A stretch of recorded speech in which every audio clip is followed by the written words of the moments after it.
Ministry to Children in Crisis. Module 3, Sociocultural Views of Children from Biblical Times to Present.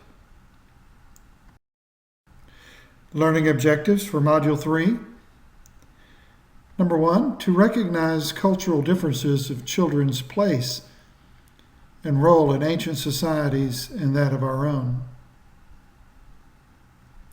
Number 2, to describe how the church can be informed by culture and become a corrective in her response to children. Number 3, to restate the 4 things that children can teach adults about receiving the kingdom.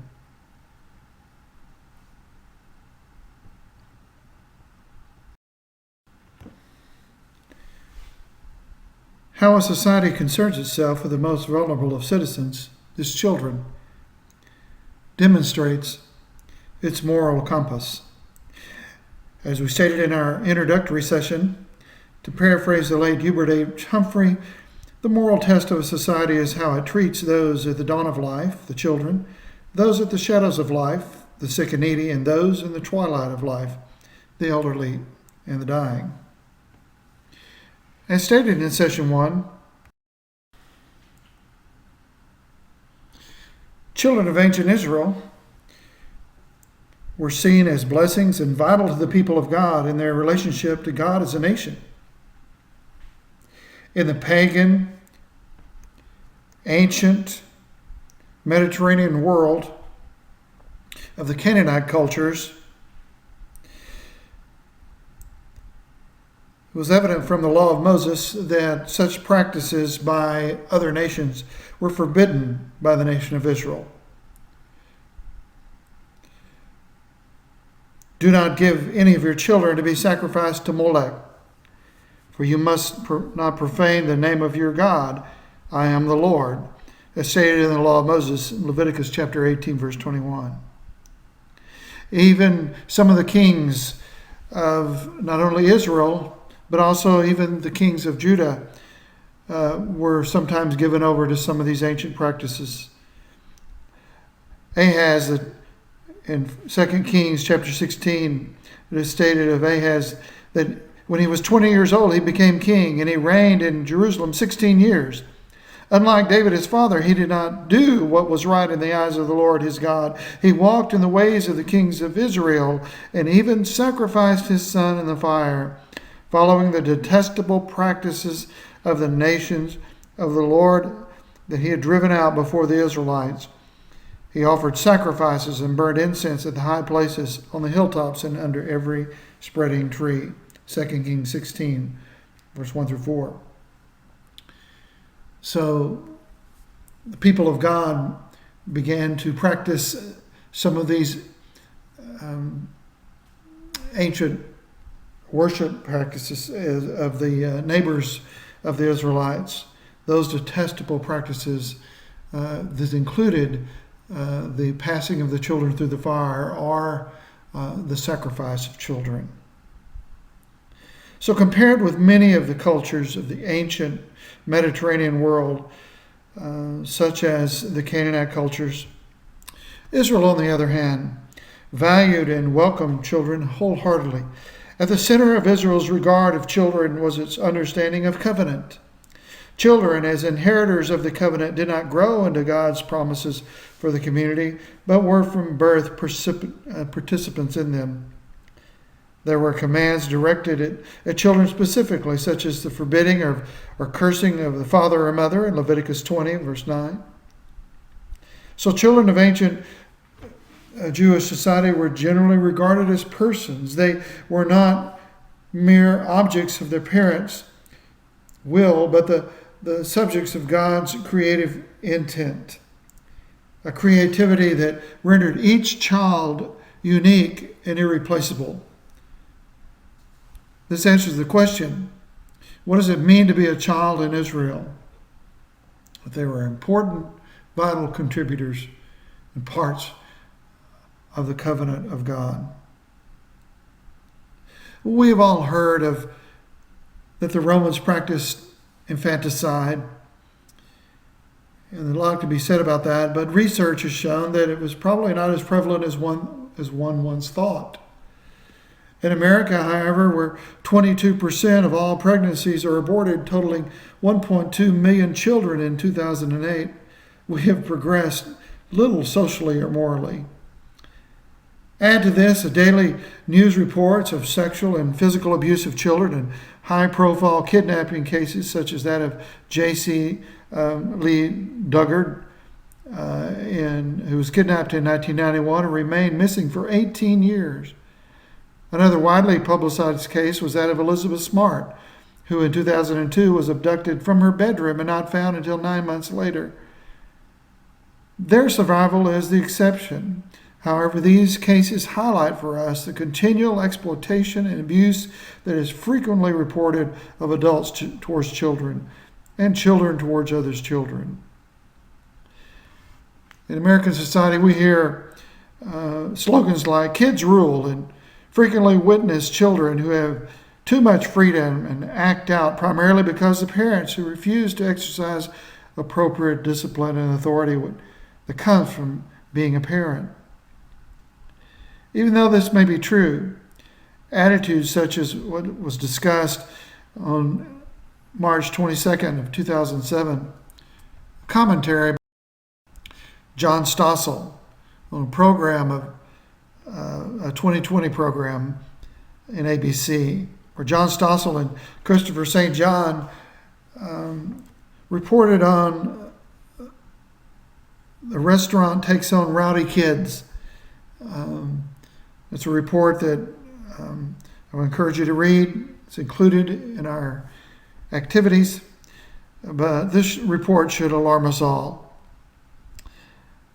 Where the restaurant began a rule to forbid children from coming on certain days at the restaurant, to allow the adults to have peace and quiet.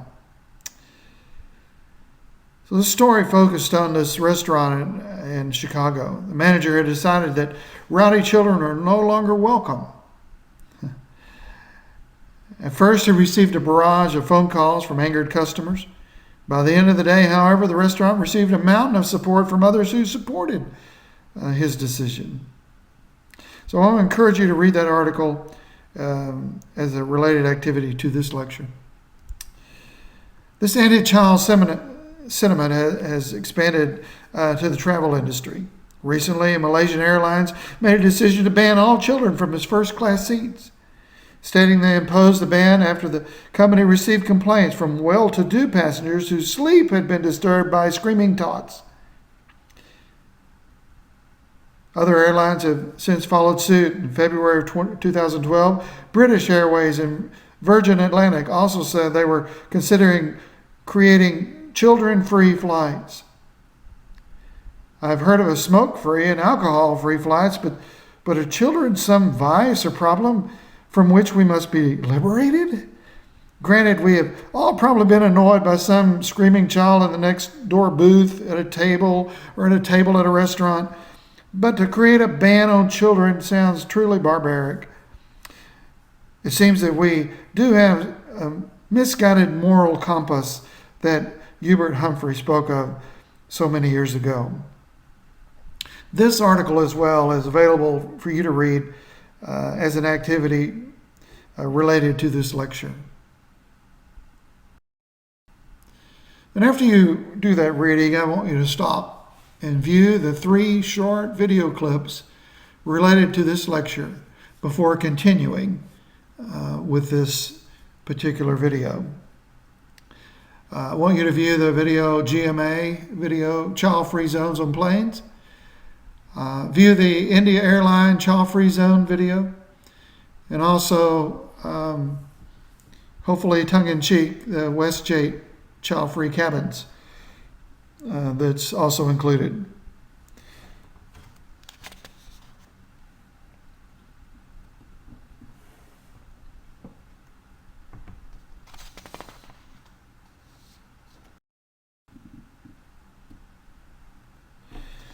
So what can we do in order for the church and parents to be able to help? We must first be better informed as to the psychological and developmental needs of children. We'll talk about that in the next module. Paying attention to these aspects of the needs of children is particularly vital when they are experiencing loss. When adults think little of the value of children, as discussed above, and as you witnessed on the videos, it is little wonder that they are often dismissive of children's attitudes and needs or pain during their time of loss or other traumatic event or crisis.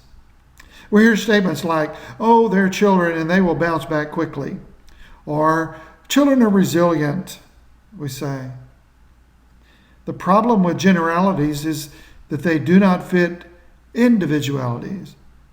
As adults, children are all different and thus grieve differently. They suffer pain differently because they are all individuals. Furthermore, it is precisely because they are children that they do not grieve like adults or experience pain like adults and should not be expected to behave as such. In early American life, as we said earlier, children were treated as being vital contributors of the household, working alongside their parents and extended family members who lived together on the farm. Until the mid-20th century, the United States was primarily agrarian. Children grew up and experienced death and illness all around them. Doka writes that until the 20th century, most young children witnessed death, dying, and grieving, and mourning, and funerals within their own homes. During the 20th century, however, life in the United States was increasingly industrialized, moving away from the agrarian world of the farm. And with this change also came changes within the family. Better health care, more and available better health care. New services were utilized, including more and available health care being centered in the cities and in larger towns.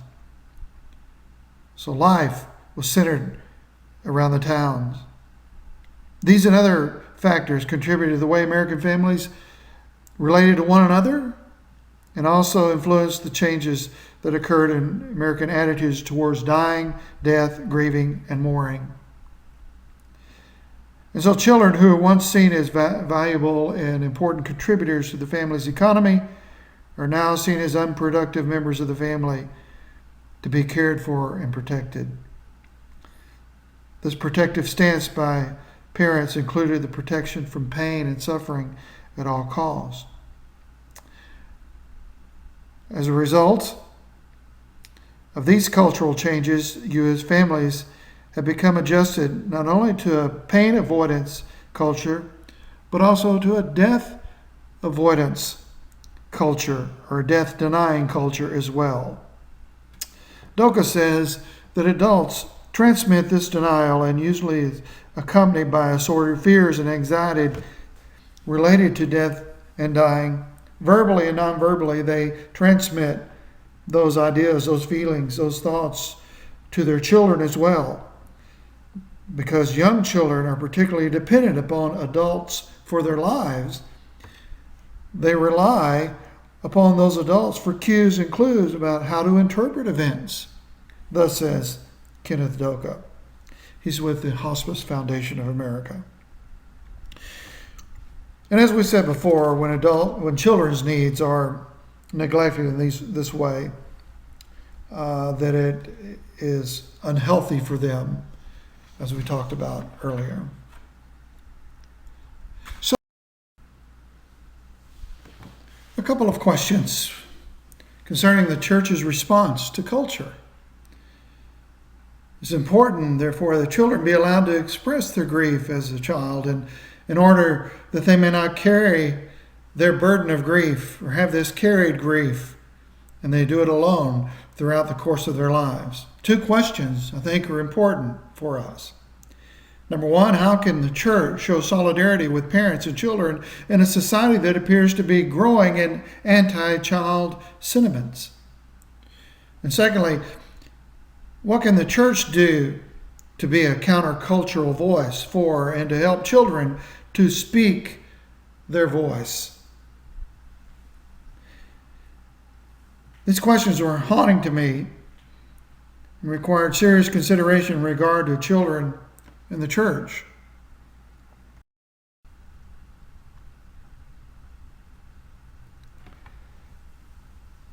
When I moved to a small, rural, central Texas town, I began preaching for a church. It was about 20 years ago.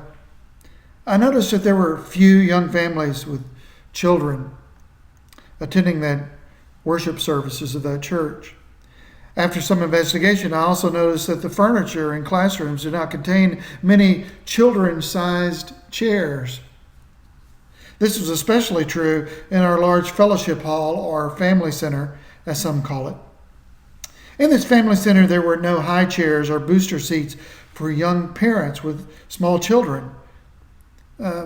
If they had small children, they would have to create a booster chair out of perhaps books and try to balance the child on it, or juggle the child in their lap as they ate and tried to visit and feed the child as well. I spoke with the elders, and they were completely oblivious to the problem. I said to them, a church doesn't have to put up signs saying in a big marquee, "No children welcome here." They only have to be indifferent to the needs of children and families. That speaks volumes to them. So they agreed with me, and funds were allocated, and I solicited the help of a young mother, gave her the funds with which to purchase 5 high chairs and 5 booster seats for the family center, which she did. It was to her delight and that of other young mothers and fathers. More recently, as I was leaving an assembly on a Sunday morning, I noticed a young mother with tears in her eyes. I waved to her, and she acknowledged me with a nod and a half-hearted smile as I was leaving the sanctuary or auditorium of the building. Seeing that tear in her eye signaled a need for me to return. I don't always get it right, but I got it right that day, I believe. And I made a U-turn, went back in, and asked her to tell me about the tear in her eye. And she began to rehearse her story about how an elderly sister had come to her and reminded her that, quote, "Your children are loud and we have a cry room, you know." I tried to control my emotions as I listened to her tell her story. Through the tears, I was in disbelief, but yet I did believe it. She's to be commended rather than scolded for not taking her kids out. Perhaps we have much work to do in order to be a more welcoming church for parents and their children. What I pray for myself and for the church, that small church and other churches, is something I read once from Andrew Lester. I remember reading that clergy and church leaders must be intentional with children. As he said, to them, to the children, we are like God, for we are God's representatives. It behooves us to take to our knees and be eye to eye on the children's level, or the child's level, and take them in our arms and say, "God loves you and so do I." It will make a difference in a child's life, I believe, eternally. I don't think they'll forget that desire to relate to them in that way. In a world that seemingly grows in anti-child sentiment, the church above all must be that place where children can feel accepted, be that place of refuge. We must be a church that welcomes children, that stands in solidarity with them. I believe in the church I'm presently in, we're doing a lot of the right things to include children in worship, serving at the Lord's table, reading Scripture, and in youth activities, serving those who are in need, assisting widows with work and home projects, inviting them to go on mission trips and do other important works, sorting of clothing and donated items, helping in relief centers. I believe all that is great because, as someone has said that children are not the church of tomorrow, they are the church of today, and including them will certainly teach them that. It would do us well to consider what children can teach us, rather than consider them as only in need of protection and sustenance, of having little value and worth. We need to ask ourselves, what does Jesus mean to receive the kingdom as a child? How can we receive the kingdom like a child? We need to turn to children to learn at least 4 important truths, and you may have others. How can we receive the kingdom like a child? What can we learn from children? Number 1, we can learn a child's humility. There is the children's humility. Some children are exhibitionists, but they are rare and almost always the product of misguided adult treatment. More often, children are not interested in prominence or publicity. They have not yet learned to think in terms of place and pride and prestige. They have not yet learned to discover self-importance. So a little child, especially, can teach us humility. There's a child's obedience. True, children are often disobedient, but paradox though it may seem, their natural instinct is to obey. They have not yet learned the pride and the false independence that separate people from their fellow human beings and from God. I believe we can learn from a child that important trait of trust. It's seen in 3 things. It's seen in children's acceptance of authority. There's a time when children think his parents know everything and that the parent is always right. Well, to our shame, one soon grows out of that, but instinctively children realize their own ignorance and helplessness and trust those whom, as they think, knows. And it's seen in children's confidence in other people. They do not expect any person to be bad. They will make friends with perfect strangers. A great man once said that the greatest compliment ever paid him was when a little boy came up to him, a complete stranger, and asked him to tie his shoelace. Children have not yet learned to suspect the world. They still believe the best about others. Sometimes that very trust then leads into danger, for there are those who are totally unworthy of it and who abuse it. But that trust is certainly a lovely thing. It's seen in children's absolute dependence on another for their well-being, their care and provision in every way.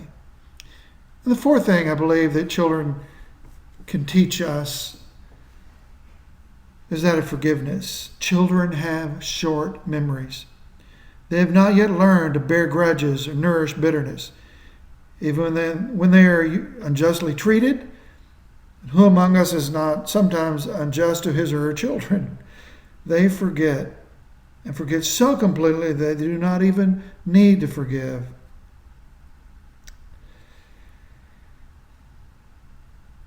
Indeed, of such is the kingdom of God.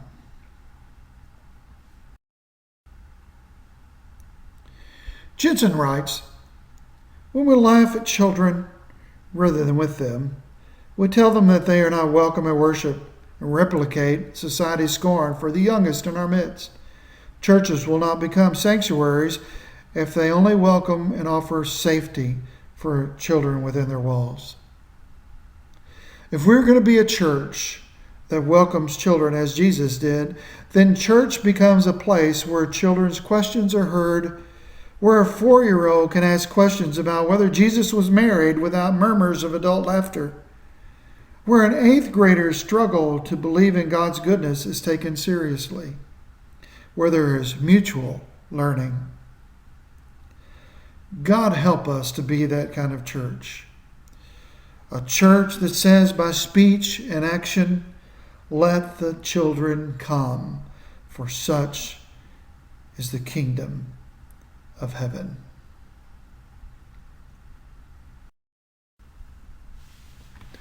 In summary, the learning objectives for Module 3, number 1, is to recognize cultural differences of children's place and role in ancient societies and that of our own. Number 2, to describe how the church can be informed by culture and become a corrective in her response to children. Number 3, restate the 4 things that children can teach adults about receiving the kingdom. So this concludes Module 3. Be sure to complete all related activities for this module. Join in the forum discussions and share your thoughts there with not only your peers, but also with your professor. And complete all assignments required for this module. May you have a blessed week. Until next time, God bless.